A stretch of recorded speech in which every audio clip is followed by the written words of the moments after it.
Hey there, it's Whitney, and today I'm going to be talking about your intuition and food, and really about the relationship of adapting to higher vibrational food. So I know that you're probably really sensitive, or maybe you're not sure you're sensitive, but what happens is when we connect to our intuition and that side of things, our body starts becoming lighter because our spirit has now become lighter. And we have an emotional body, a mental body, a physical body, and spiritual body. So when one thing goes up, all the other different bodies want to join it so that we can be in harmony and that we're living in balance. So just as an example, when I started being really interested in intuition and Reiki, I ended up naturally craving different foods that were outside of my norm. And I ended up needing lighter foods. So for me personally, I went from being a meat eater to spitting the food out because it tasted horrible. My body was telling me it's time for something lighter. So I became a vegetarian. And as I continued to become lighter throughout the years, I can see that my body's reacting differently to things, and so now I am a vegan. Now I want to say plant-based because I think vegan can be more of a lifestyle, and I would say I'm more plant-based.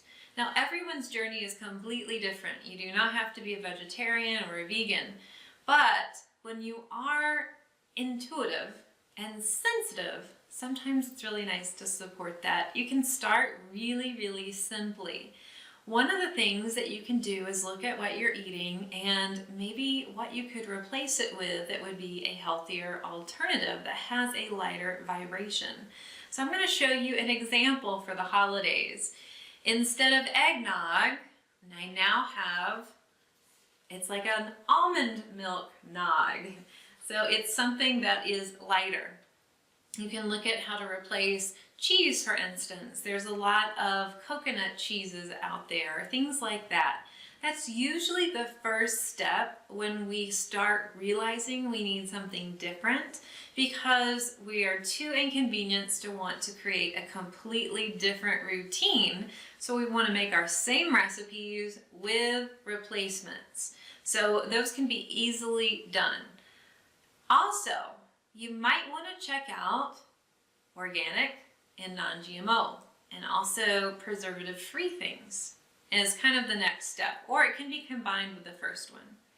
That's something that can be easily done if you don't want to look at replacements, and sometimes it's something that can be done after you decide, I have replaced some of these items, I now want to increase the vibration. I always feel that it's nice to have the foods that are closest to its natural state. I like to eat what I call life force foods. I got that in a spirit message years ago, and life force foods mean as close as you can get from farm to table. So I like to shop in the fresh produce aisle and things like that that still has that energetic life force with it. Now, organic and non-GMO can be really helpful to help increase your vibration because it really does have an energy, and I actually can now taste the difference on certain things. If someone has bought a banana, I can tell you if it's an organic banana or not an organic banana because it just tastes different. The same with almonds for me as well. So those are some tips that you can take in your holiday cooking. Now, for Thanksgiving, what I did was take all of my family recipes, and instead of creating an entire new routine and new things, I just replaced the heavy ingredients with lighter ingredients. And so I wanted to try to keep the Thanksgiving tradition as close to possible as what we've done, but I just replaced some of those ingredients to lighter vibrational things. So for an example, instead of having turkey, I actually custom made a turkey with pea protein. But all the rest of the things like the mashed potatoes, instead of having butter, I had a vegan butter and things like that. So that's something that you can do. Now, when you're really ready to move into a higher vibrational state, I would suggest that you look at foods that are lighter, easily digestible, and close to their natural state as possible. So things like almonds and fruits or things of that sort. Now I know that as we continue to grow and evolve, we learn that we're sensitive to other things and food sensitivities. So that's something, of course, that I know that you're going to be taking research in and making sure that these things that you're eating are in alignment with your own body. Because I am not a nutritionist at all, and I do not have a degree about food. I'm simply talking about the vibration and the energy. So you have to find what sustains you and what supports you. Your body will tell you if you're ready for a change because you will feel heavy. Your energy will feel heavy. One of the things I'd love for you to look at is if you're feeling really down or sad, and take note of what you've eaten in the last couple days. Take note of how you feel after a meal. Did you feel uplifted, or did it feel kind of just heavy? Those things are going to be key indications that your spirit is needing something lighter to fulfill and sustain its progress and growth. So those are some recommendations I have for you. Fruit is always a nice one, but you have to really look and see what's going to work for you because there's sugar levels, right?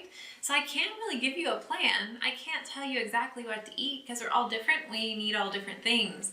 And I would never judge somebody who says, I have to have meat, because they are in their space for what their body needs and what their energy is speaking.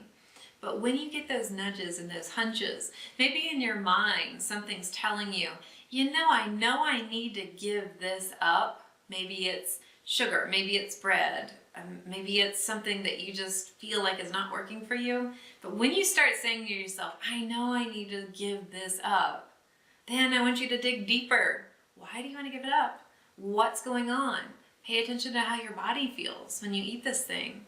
Maybe you're doing it out of convenience. Maybe you are allowing it to hold you back because you're too inconvenienced for a new routine, and therefore your mindset's not really in that right place. But most likely if you're saying that, then you know it's bad for you. Most likely you're saying that because your body's got some disturbances and either doesn't feel good or is not digesting it properly. Or maybe you're having some emotional things that come up around it too. And so you're basically saying, I know I need to do this, but I'm gonna let it hold me back. We can't do that because you're not gonna progress and really fully support yourself. Anyway, so I wanted to just let you know that it comes down to you. It comes down to your body. It comes down to your mindset, right? We have to make sure that we are doing something really nice for ourselves. We are nurturing ourselves. We're taking care of ourselves. Self-care is so important. When we're really being good to ourselves, we're going to feed ourselves with really good foods. I promise you, there are ways around it. I was so upset when I became a vegetarian because my body just simply didn't like meat anymore. I was so inconvenienced. I didn't want to have to meal prep or try to find different things in my routine. But I'm so glad that I did because I feel so much better and my body responded to it.